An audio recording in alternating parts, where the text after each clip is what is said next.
మీ business ఏదైనా మీ ఊర్లో promotion చేయాలంటే అది సుమన్ టీవీతోనే సాధ్యం. ఇప్పుడే సంప్రదించండి. ఇది ఆర్యోక్తి మాత్రమే కాదు, సద్గుణ సంపన్నుడైన వ్యక్తుల యొక్క జీవన పరిమళం కూడా అదే విధంగా ఉంటుంది. నారా లోకేష్ బాబు గారు ఈ రాష్ట్రంలో జరుగుతున్నటువంటి అరాచకపు పాలన మీద, దౌర్జన్యాలు దాష్టికాల మీద, ప్రజల మీద జరుగుతున్నటువంటి దమనకాండ మీద గలవిప్పి కూటమి ప్రభుత్వం అధికారంలోకి వచ్చి ఇవన్నీ 2 ఏళ్లలోనే ఇన్ని జరిగాయి.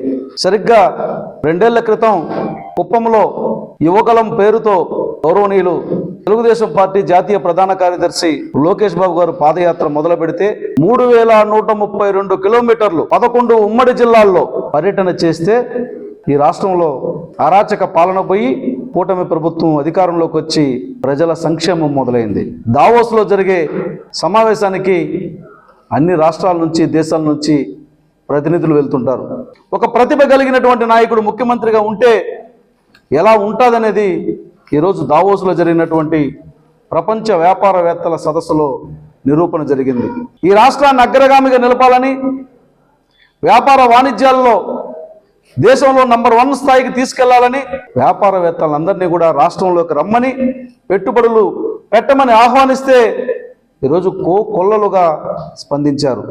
దావోస్లో జరిగినటువంటి పర్యటనలో ప్రతి నిత్యం, ప్రతి గంట వ్యాపారవేత్తలను ఒప్పించి ఈ రాష్ట్రంలో వారికి కల్పించబోయే అవకాశాల గురించి చర్చించి, దాని ద్వారా వారికి కలిగే వ్యాపార ప్రయోజనాలతో పాటుగా ఆ సంస్థల వృద్ధితో పాటు ఈ రాష్ట్రం స్వర్గధామం కావాలి, ప్రజలు సుభిక్షంగా ఉండాలి, అందరూ సమానంగా బతకాలి, పేదరికం అనేది ఉండకూడదని అహర్నిశం పనిచేస్తున్నటువంటి నారా చంద్రబాబు నాయుడు